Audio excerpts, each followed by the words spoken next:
ओम नमो भगवते वासुदेवाय।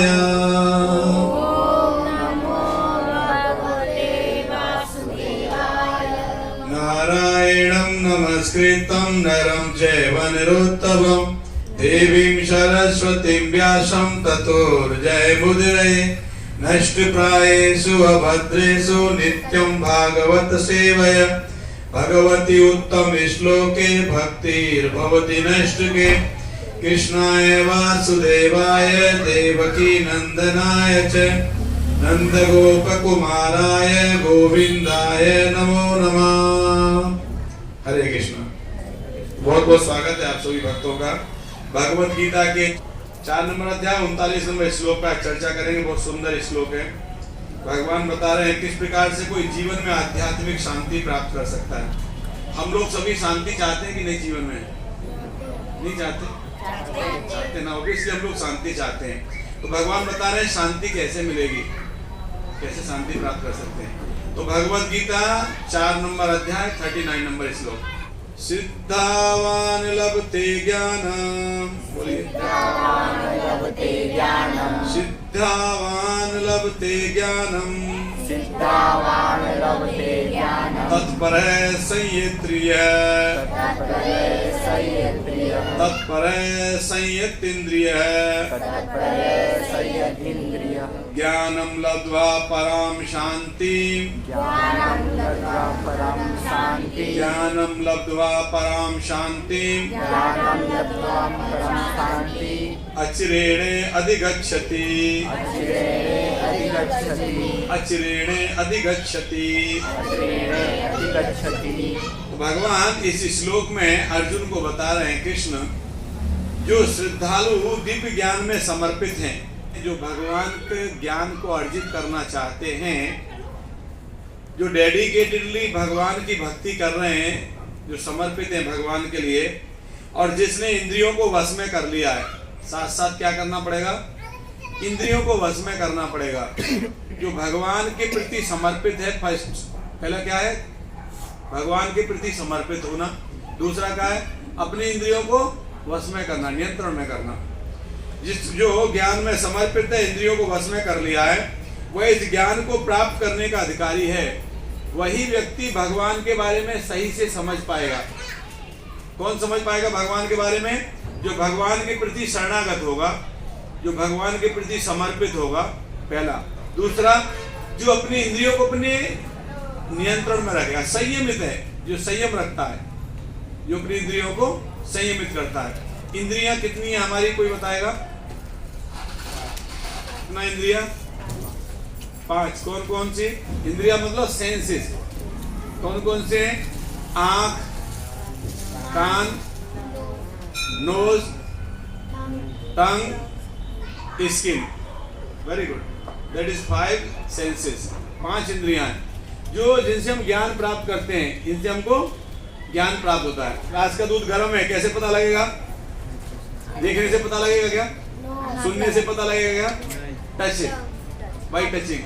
गिलास पकड़े गर्म है, अभी इनको पंखे में रखो, पी नहीं सकते, है ना। अगर टचिंग सेंस नहीं होता तो हम तुरंत पीते और इंजरी हो जाती है, जल जाती है कि नहीं? ऐसे ही इन सभी इंद्रियों का कार्य है। सभी इंद्रियों का कार्य है। जीवा टेस्ट बताती है ना। जीवा से हमको टेस्ट पता लगता है। आंखों से हमको दिखाई देता है, कोई दृश्य देखते हैं।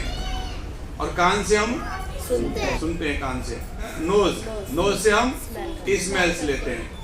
अभी कोई वस्तु खराब हो गई है, अगर हमारा नोज काम नहीं करेगा तो हम उसको खा सकते हैं।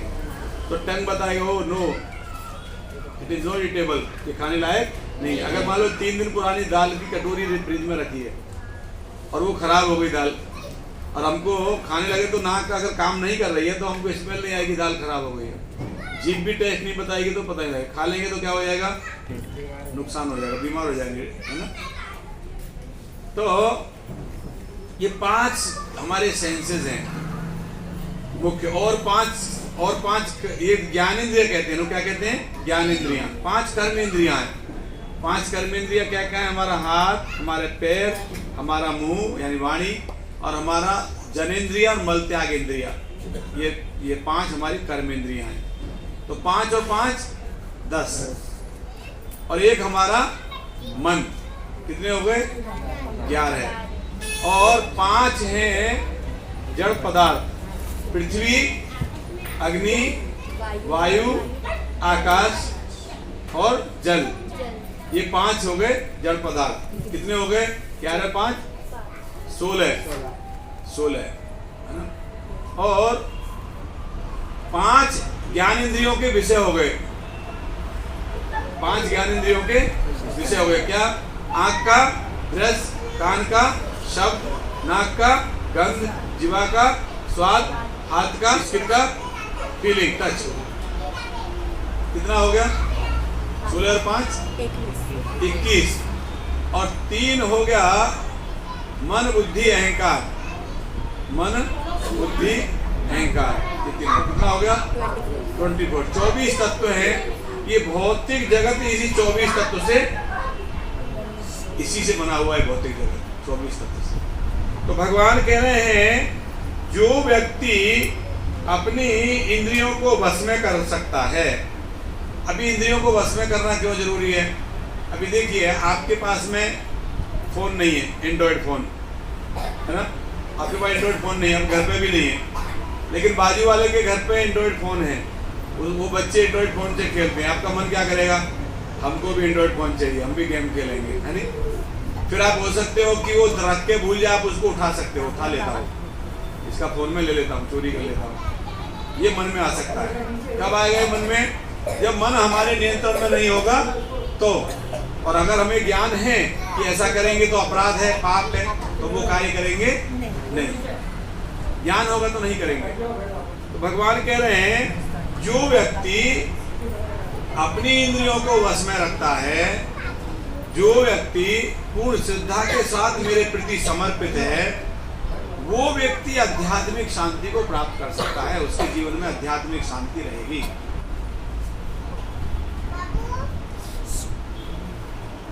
श्री कृष्ण में दृढ़ विश्वास रखने वाला व्यक्ति ही इस तरह का कृष्ण भावना भावित ज्ञान प्राप्त कर सकता है। वही पुरुष श्रद्धावान कहलाता है जो यह सोचता है कि कृष्ण भावित होकर कर्म करने से परम सिद्धि प्राप्त कर सकता है। तो भगवान की प्रसन्नता के लिए कर्म करना ही हमारे वास्तविक कर्म है। हमारे स्वयं की इंद्रियों को तृप्ति करने के लिए जो हम कर्म करते हैं वो हमारे वास्तविक कर्म नहीं है। वो तो हम अपने जीवन यापन के लिए, अपने सुख समृद्धि के लिए सब कार्य करते हैं, मगर भगवान की प्रसन्नता के लिए हमें कार्य करना चाहिए। तो भगवान की प्रसन्नता के लिए कैसे कार्य करना चाहिए? तो भगवान भगवत गीता में जो हमको आदेश देते हैं उन आदेशों का पालन करना चाहिए, तब भगवान प्रसन्न होंगे। देखिए, एक पिताजी हैं, अगर वो अपने बच्चों को आदेश देते हैं और बच्चा उन आदेशों को मानता नहीं है, पिताजी खुश होंगे, नाराज होंगे? ऑब्वियसली नाराज होंगे। और भगवान ने हमको कुछ आदेश दिए हैं, अगर उन आदेशों को हम पालन नहीं कर रहे हैं तो भगवान खुश होंगे कि नाराज होंगे? तो भगवान को खुश करना है तो हमें क्या करना पड़ेगा? उनके आदेशों का पालन करना पड़ेगा। जैसे अपने पिताजी को प्रसन्न करना है तो पिताजी के आदेशों का पालन करना पड़ेगा। तो भगवान कह रहे हैं कि जो व्यक्ति पूर्ण श्रद्धा में रहता है, पूर्ण भगवान के प्रति पूरी तरह समर्पित है, पूर्ण विश्वास के साथ समर्पित है, राखे कृष्ण तो मारे के, मारे कृष्ण तो राखे के। अगर भगवान रक्षा करेंगे तो कोई मार सकता है क्या हमें? कोई नहीं मार सकता। नो वन कैन किल अस। और अगर भगवान ही हमें मारेंगे तो कोई हमें बचा सकता है क्या? No one can save us. कोई हमें बचा नहीं सकता। राखे कृष्ण तो मारेंगे, मारे कृष्ण तो राखेंगे। कृष्ण बचाएंगे तो कोई मार नहीं सकता और कृष्ण मारेंगे तो कोई बचा नहीं सकता। इस प्रकार से तो ये श्रद्धा भगवान के प्रति हमारे हृदय में होना परम आवश्यक है।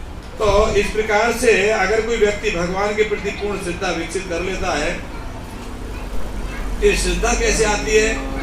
कि भगवान के मंत्र का उच्चारण करने से श्रद्धा हमारे हृदय में आती है। बोलिए हरे कृष्णा हरे कृष्णा हरे कृष्णा हरे कृष्णा कृष्णा कृष्णा कृष्णा कृष्णा हरे हरे हरे हरे हरे राम हरे राम हरे राम हरे राम राम राम राम राम हरे हरे। हरे हरे।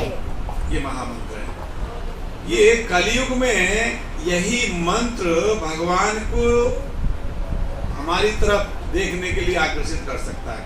जब हम इस मंत्र का उच्चारण करेंगे तो निश्चित रूप से भगवान हमारी तरफ ध्यान देंगे। शास्त्रों में कहते हैं, ब्रह्मव्रत पुराण में कहा गया है, ब्रह्मव्रत पुराण में कहा गया है, हरेर नाम है केवलम कलौ नास्तेवे नगित अन्यथा। इस कलयुग के काल में, इस कलयुग के समय में एक ही मंत्र है जो है हरेर नाम केवलम। केवलम मतलब ओनली, केवलम मतलब केवल, यही बस, और दूसरा नहीं। हरेर नाम क्या? भगवान का नाम बस, और दूसरा कोई इसमें उपाय नहीं है। हरेर नाम है केवलम कलौ नास्तेव। ये कलयुग के प्रभाव का नाश कर देगा यही नाम। कलौ नास्तेवे नगतिर अन्यथा, और इसके अलावा कोई दूसरा रास्ता नहीं है। तो ये भगवान के नामों का मंत्र का उच्चारण करने से व्यक्ति भगवान के आदेशों का पालन करने के समान ही भगवान प्रसन्न होते हैं। इस प्रकार से तो मंत्र के जाप द्वारा प्राप्त की जा सकती है, क्योंकि इससे हृदय की सारी भौतिक मलिनता दूर हो जाती है। जब वो भगवान के नाम का कीर्तन करते हैं तो हमारे हृदय की मलिनता, हमारे हृदय में जो काम मतलब इच्छा, डिजायर, काम, क्रोध, लोभ, मोह, ये जो मलिनता है हमारे हृदय में, ये भगवान के नाम का कीर्तन करने से हमारा हृदय शुद्ध हो जाता है। चैतन्य चरितामृत में चेतन महाप्रभु कहते हैं, चेतो दर्पण मार्जना भाव महादावाग्नि निर्वापण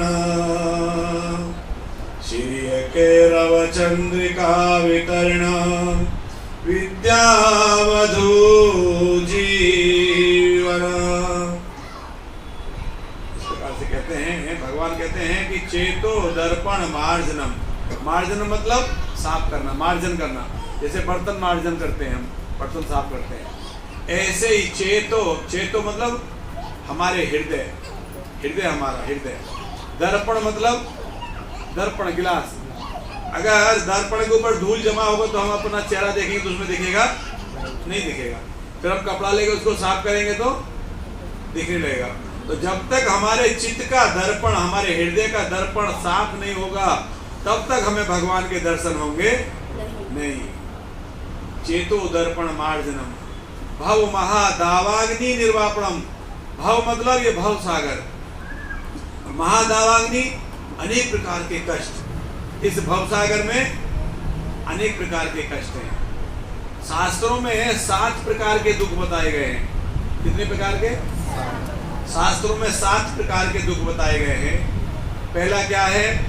जन्म, दूसरा मृत्यु, तीसरा जरा, चौथा व्याधि। ये 4 पहले समझाता हूँ। जन्म मतलब जन्म लेना। तो जन्म लेना दुख है क्या? नहीं, दुख नहीं है ना, दुख है। जन्म लेना बहुत दुख है। जन्म लेना दुख है। ये तो हमको पता नहीं है। जब हमारे घर पे बच्चा जन्म लेता तो हम खुश हो जाते हैं, हमारे घर पे बेटी हुई, हमारे घर बेटा हुआ है। जो जीवात्मा 9 माह तक माँ के गर्भ में रहता है, कितनी असहाय अवस्था में रहता है वो भी एक प्राण है, प्राणी है जीवात्मा। उसकी फीलिंग्स है, सब कुछ वो समझता है, सब कुछ सुनता है, सब कुछ जानता है, सब कुछ महसूस करता है, मगर कुछ कर सकता नहीं है। अगर माँ ने तीखा खाया है तो उस बच्चे को तीखा लगता है, मगर वो कुछ कर सकता नहीं, असहाय अवस्था में। अगर हमको एक सूटकेस में बंद कर दिया जाए, ऐसे पैर मोड़ के, रह पाएंगे हम उसमें? हैं? वो उसी दशा में रहता है बच्चा गर्भ में माता के, उसी अवस्था में रहता है। क्या वो सुख की अवस्था है? कष्ट की अवस्था है। और इतना ही नहीं, जठराग्नि, जठराग्नि किसको कहते हैं? जठ मतलब पेट, अग्नि मतलब जो पेट में रहती है, जो हमारे भोजन पचाने का कार्य करती है, उसको क्या कहते हैं? जठराग्नि। वो जठराग्नि का बहुत ज्यादा टेम्परेचर रहता है, वहाँ बहुत ज्यादा गर्म रहता है वो। ये बाहर हमको दिखाई नहीं देता। पेट में बहुत गर्मी होती है, बहुत टेम्परेचर होता है। उस गर्मी में आपको जहां आग जलाते हैं, किसी आपने देखा है, आपको पता नहीं होगा शायद, गांव में चने के दानों को भूनते थे, उसको भाड़ कहते हैं ना। वो नीचे पत्ता डालते हैं, आग जलाते हैं, ऊपर कढ़ाई रखते हैं, उसमें मिट्टी रखते हैं, चना डालते हैं, फिर उसको भूनते हैं। वो अगर उसमें आज शाम को किसी ने भूना है, वो कल शाम तक गर्म रहेगा, नीचे रहेगा नहीं रहेगा। आग जलिए ना, उसमें आग बंद हो जाएगी, उसका दीवार मिट्टी अंदर का पूरा गर्म रहेगा। अगर उसमें किसी को बिठा दिया जाए, कैसा लगेगा? उसको अच्छा लगेगा? नहीं अच्छा लगेगा। तो जन्म में वही सब कष्ट है जो हमको दिखाई देते नहीं है। बहुत बड़ा कष्ट है। जब वो बच्चा जब होता है ना गर्भ में, तो वो भगवान को हाथ जोड़ के प्रार्थना करता है कि भगवान आपकी बार जब मैं भौतिक जगत में जाऊंगा तो तुम्हारी भक्ति करूंगा और दोबारा इस गर्भ में मैं आऊंगा नहीं। मैं आपके धाम में जाना चाहता हूँ, वैकुंठ में जाना चाहता हूँ, जहाँ जन्म होता नहीं है, मृत्यु होती नहीं है, दुख आता नहीं है, बीमारी होती नहीं है, कष्ट आता नहीं है। वैकुंठ में कुछ नहीं है। वैकुंठ, बे मतलब नहीं है, कुंठ मतलब दुख। जहाँ कोई दुख नहीं है उसको कहते हैं वैकुंठ। वहाँ कोई दुख नहीं है, वहाँ कोई टेंशन नहीं, वहाँ भूख भी नहीं लगती, वहाँ भूख भी नहीं लगती, प्यास भी नहीं लगती। भगवान के सखा कृष्ण के साथ ऐसे ही खेलते रहते हैं पूरा दिन, कोई क्षण नहीं बीतता। वहाँ वर्तमान में जीते हैं सब, वहाँ भूतकाल है ही नहीं, वहाँ भविष्य भी नहीं और भूत भी नहीं है, वर्तमान काल है, प्रेजेंट में जीते हैं सब। देयर इज नो पास्ट और no future, only present is there, only present है। वहाँ हमेशा आनंद में रहते हैं सब भगवान के साथ। तो ऐसी जगह जाने के लिए भगवान से हाथ जोड़ के प्रार्थना करता है बच्चा घर में कि अब मैं जब बाहर आऊंगा तो भक्ति करूंगा और आपके धाम आ जाऊंगा। जन्म में बहुत कष्ट है। और मृत्यु, जन्म के बाद फिर दूसरा क्या होता है? मैंने मृत्यु, मृत्यु में कष्ट है कि नहीं है? बताते हैं जब 42,000 बिच्छू एक साथ काटे किसी को, उसमें जो दर्द होगा वो मृत्यु के समय दर्द होता है, ऐसा शास्त्रों का कथन है। 42,000 बिच्छू, किसी को काटा है, बिच्छू ने काटा है कभी किसी को? आपको काटा है ना? दर्द होता है कि नहीं? 24 घंटा। कितना दर्द होता है? 24 घंटा बहुत। एक बिच्छू काटने से 24 घंटे दर्द होता है। जौने टाइम तक काटे वही टाइम पर तब तक होता रहेगा, लहरता रहेगा, है? अब समझिए 42,000 बिच्छू एक आदमी काट रहे तो क्या होगी उसकी दशा? इतना कष्ट होता है जब व्यक्ति के प्राण निकलते हैं। तो मृत्यु में कष्ट है कि नहीं है? है ना? जन्म, मृत्यु, फिर जरा, जरा मतलब बुढ़ापा। बुढ़ापे में कष्ट है कि नहीं है? बहुत कष्ट है बुढ़ापे में। सबसे बड़ा कष्ट क्या है बुढ़ापे में? कोई व्यक्ति हमें एसोसिएट नहीं करता, कोई हमें साथ में नहीं बैठता, कोई हमसे बात करता नहीं है। बेटे अपने काम में रहते हैं, बहू अपने काम में रहती है, कोई बूढ़े व्यक्ति से बात ही नहीं करता। उसको खाना दे देंगे, कपड़ा दे देंगे, दिन भर बैठा रहेगा। घर में कोई बात कर रहे हैं और अगर वो बोलो ऐसा कर लो, अरे आप चुप बैठ जाओ ना, हमको मालूम है, कर लेंगे जो करना होगा। बीच बीच में क्या बोलते रहते, बार बार करते रहते। कैसा लगता है हमको? अच्छा लगता है? अच्छा लगता है? खराब लगता है? खराब लगता है। बुढ़ापे में हमारा कोई शरीर कार्य नहीं करता है। हम चलना चाहते हैं, चला नहीं जाता है। हम बोलना चाहते हैं, बोला नहीं जाता। सुनना चाहते हैं, सुना नहीं जाता है। कुछ करना चाहते हैं, करा नहीं जाता है। असहाय हो जाते हैं बुढ़ापे में। तो बुढ़ापा अच्छा है कि बुरा है? बुरा ही है। जन्म, मृत्यु, जरा, अभी जरा की बात कर रहे थे हम। जरा मतलब बीमारी। बीमारी अच्छी है कि बुरी है? बुरी है। बीमारी इतनी बुरी है कि अभी कोरोना आया 2 साल पहले, सबने देख लिया। अपने घर के व्यक्ति को छींक आ जाती है तो लोग उसको कमरे में बंद कर देते हैं। इसको कमरा में बंद करो, क्यों? ये छींक रहा है। अरे बोले जुकाम हुआ है, नहीं दूसरे को हो जाएगा इससे, उसको बंद कर दो। मतलब ये गया, हम बच जाएं। यहाँ प्यार दिखता है, यहाँ दिखता है हमारा प्यार। एक आदमी ने छींक दिया, कमरे में बंद करके, उसका बर्तन अलग, उसके वहाँ जाएंगे 2-3 रुमाल बांध के, कपड़ा लगा के, तब जाएंगे उसी कमरे में। इसको कोरोना हो गया। भले ही कोरोना हुआ है चाहे नहीं हुआ है। बीमारी से कितना डरता है व्यक्ति। जरा, व्याधि, जन्म, मृत्यु, जरा, व्याधि। व्याधि मतलब बीमारी। तो ये 4 कष्ट हैं। जब इन कष्टों को हम समझेंगे कि ये कष्ट हैं, तब तो इन कष्टों से बचने का प्रयास करेंगे। जब तक हमें यही नहीं लग रहा है कि ये कष्ट हैं, तब तक हम बचने का प्रयास कैसे करेंगे? लोग ऐसे तकलीफ को भी आनंद समझ लेते हैं, इन तकलीफ के जीवन को भी आनंद समझ लेते हैं। कैसे है कि एक व्यक्ति दूसरे व्यक्ति से कह रहा है, झगड़ा कर रहा था, कह रहा था तुम क्या मेरी बराबरी करेगा। क्या बोला था? अरे तुम मेरी क्या बराबरी करेगा, जितना एक साल में तुम राशन खाते हो ना उतना मैं एक महीने में दवा खा जाता हूँ। क्या बोल रहा है? जितना तुम्हारे घर में एक साल में राशन खाते हैं ना उतना मैं एक महीने में दवा खा लेता हूँ, तुम क्या बराबरी करेगा मेरी। मानी दवाई खाना उसके लिए गर्व की बात है? ये दवाई खाना गर्व की बात है? कष्ट है ये, मगर इसको कष्ट मान रहा नहीं। तो हमको भगवान को बड़े करुणा के साथ पुकारना चाहिए, भगवान मैं कष्ट में हूँ, मुझे इन कष्टों से निकाल लीजिए, मुझे निकालिए, मुझे बुद्धि दीजिए, मुझे ज्ञान दीजिए, मैं आपकी भक्ति करूं और इन कष्टों से बाहर निकल जाऊं। करने की आवश्यकता नहीं है, यहाँ एडजस्ट करने की आवश्यकता नहीं है, यहाँ से निकलने का प्रयास करना चाहिए। जन्म मृत्यु जरा व्याधि, ये 4 कष्ट हुआ, और 3 कष्ट हैं जो ग्रंथ बताते हैं, शास्त्र बताते हैं। आदि दैविक, आदि भौतिक, आदि आध्यात्मिक। कौन कौन सा? आदि दैविक, आदि भौतिक, आदि आध्यात्मिक, ये 3 कष्ट हैं। 4 और 3 कितना हो गया? 7 प्रकार के कष्ट सबको होते हैं। आदि दैविक क्या है? जो देवताओं के द्वारा कष्ट दिया जाता है उसको कहते हैं आदि दैविक। अप्रैल में लू चलेगी, कोई लू चाहता है गर्मी में लू चले, बहुत गर्मी पड़े, कोई चाहता है क्या? उनको रोक सकता है कोई? अच्छा, जनवरी में कोहरा पड़ेगा, ठंड पड़ेगी, पाला पड़ेगा, यहाँ तो कम पड़ता है, नॉर्थ इंडिया में बहुत पड़ता है, आपके हाथ नहीं निकाल सकते। मैंने पानी जम जाता है, पाइप का पानी जम जाता है, जब टेम्परेचर इतना कम हो जाता है, माइनस में चला जाता है, तो पाइपलाइन का पानी भी उसमें जम जाता है। कोई चाहेगा ऐसे जीवन जीना, मगर हम उसको कुछ कर सकते हैं क्या? हमारे हाथ में है क्या?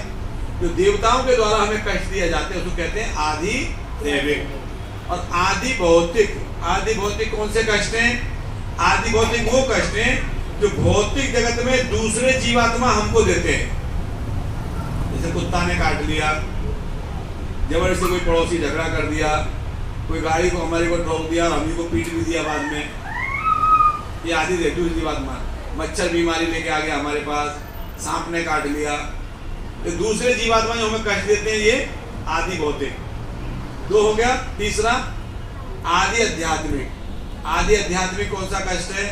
जो हमारा मन ही हमें देता है, मन भी हमें कष्ट देता है, क्योंकि मन को वही चाहिए जो हमारे पास नहीं है, जो है उसमें आनंद लेगा नहीं।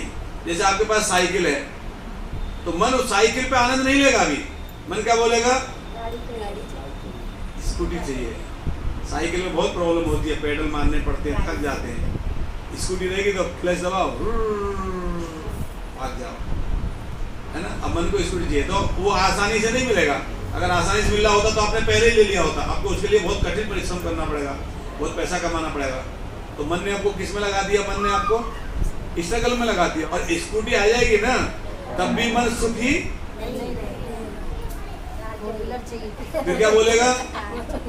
ओ स्पोर्ट बाइक चाहिए, बड़ी वाली 3.5 लाख वाली, दुख दुख दुख दुख दुख दुख दुख दुख चलती है ना, वैसी बाइक चाहिए बड़ी वाली।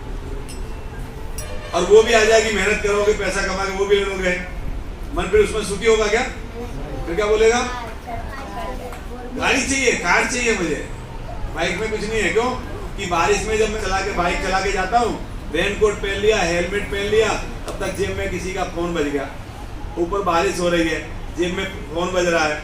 अब फोन बाहर निकालूंगा तो भीग जाएगा, नहीं निकालूंगा तो पता नहीं किसका फोन आ रहा है, कोई अर्जेंट हुआ तो बड़ा परेशान है कि नहीं। अभी बड़ी गाड़ी चाहिए। अब उसको क्या चाहिए? देख रहा है बाजू में कोई व्यक्ति कार में बैठ के गाने सुन रहा है, उसको क्या लगता है? और ये ऐसा कार आ जाएगा, दूर हो जाएगा ना, मजा हो जाएगी, कार अपने पास हो जाएगी ना, फिर कोई टेंशन नहीं है, ऐसा सोचेगा। क्या कार आ जाएगी तो टेंशन खत्म हो जाएगा क्या? नहीं। फिर क्या चाहिए उसको? बताओ। फिर चार्टर प्लान चाहिए, चार्टर प्लान। इंडस्ट्रियलिस्ट के पास होते हैं, बहुत बड़े बड़े सेट होते हैं ना कंपनी वाले, उनके पास खुद के प्लान होते हैं, जैसे अंबानी है, खुद के प्लान है उनके पास। तो ऐसे करके व्यक्ति का मन व्यक्ति को बहुत कष्ट देता है। जो है उसको एंजॉय नहीं करता, जो नहीं है उसके लिए परेशान करता है। ये चाहिए, ये चाहिए, ये चाहिए, मन है। तो ये भी कष्ट दे रहा है हमें, है कि नहीं? ये कौन सा? आदि आध्यात्मिक। तो 7 प्रकार के कष्ट बताया हमें। जन्म, मृत्यु, जरा, जरा मतलब बुढ़ापा, व्याधि मतलब बीमारी। जन्म, मृत्यु, जरा, व्याधि। जन्म लेना भी कष्ट है, मृत्यु भी कष्ट है, बीमारी भी कष्ट है, बुढ़ापा भी कष्ट है। ये 4 हो गए। और 3 आदि दैविक, आदि भौतिक, आदि आध्यात्मिक। देवता कष्ट देते हैं वो आदि दैविक, दूसरे जीवात्मा देते हैं हमको आदि भौतिक, और जो हमारा मन खुद हमको देता है वो आदि आध्यात्मिक। वेरी गुड, बहुत अच्छा, आप समझ गए हैं। ये 7 प्रकार के कष्ट हैं। तो इन कष्टों को जब तक हम कष्ट नहीं समझेंगे तब तक हमको क्या लगेगा? हम वी आर एंजॉइंग, हम बहुत मजे में। क्या लगेगा हमको? हमारे तो मजे हैं, हमारे पास देखो, हमारे पास मकान है, हमारे पास गाड़ी है। क्या नहीं है? हमारा बैंक बैलेंस है। क्या नहीं है हमारे पास? क्या मकान, गाड़ी, बैंक बैलेंस हो जाने से कोई व्यक्ति सुखी होता है क्या? अगर धन कमाने से सुखी होता तो करोड़पति सुसाइड करते नहीं। कितने फिल्मी स्टार करोड़ों के मालिक होते हैं, वो सुसाइड कर लेते हैं, फांसी लगा लेते हैं। तो इसका मतलब क्या? उनके जीवन में सुख नहीं है, शांति नहीं है। अगर सुख शांति होता तो वो मरता नहीं। कोई व्यक्ति बहुत विद्वान है, बहुत पढ़ा लिखा है, बहुत इंटेलिजेंट है, तो क्या वो सुखी हो जाएगा क्या? नहीं। उसके जीवन में भी सुख और शांति नहीं है। अगर ऐसा होता तो आईएएस ऑफिसर सर्विस रिवॉल्वर से शूट करके आत्महत्या करते नहीं। आईएएस ऑफिसर तो बहुत इंटेलिजेंट है, क्लास 1 ऑफिसर है गवर्नमेंट का। आईएएस पास करना, टॉप करना आसान नहीं है। कोई बहुत बुद्धिमान व्यक्ति आईएएस बनता है। आईएएस बना मतलब बहुत बुद्धिमान है। तो आईएएस बना है, बुद्धिमान है, तो क्यों आत्महत्या कर लिया?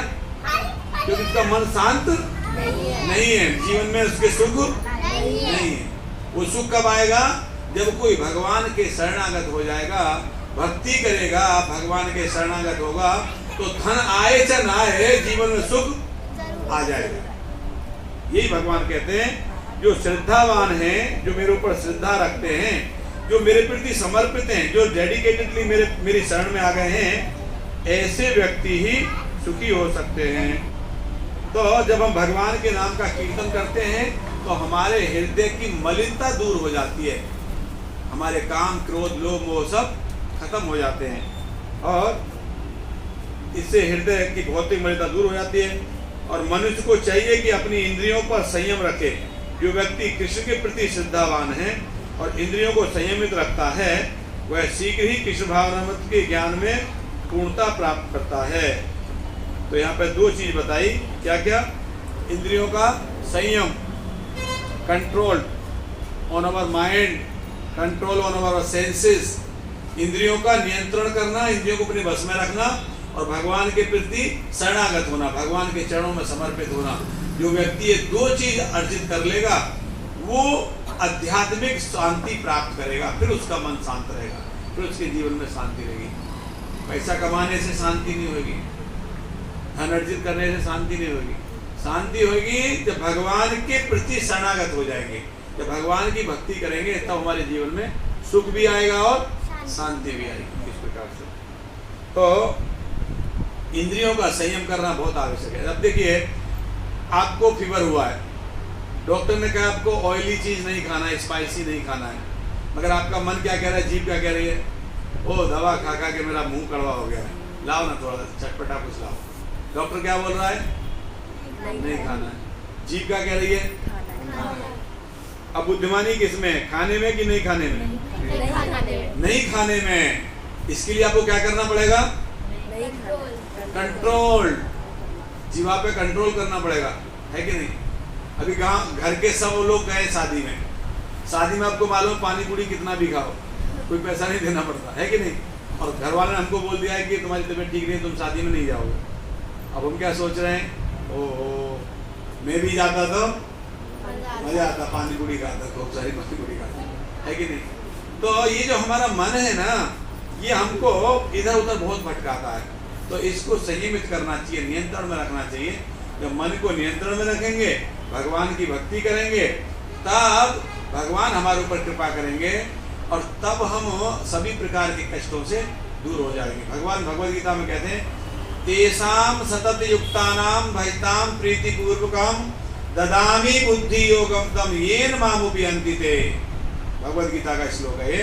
कहते हैं तेषाम सतत युक्तानाम, तेषाम मतलब वे लोग, सतत युक्तानाम मतलब कंटिन्यूअसली जो भगवान की भक्ति में लगे हुए, हमेशा हमेशा जो भगवान की भक्ति में लगे हुए हैं।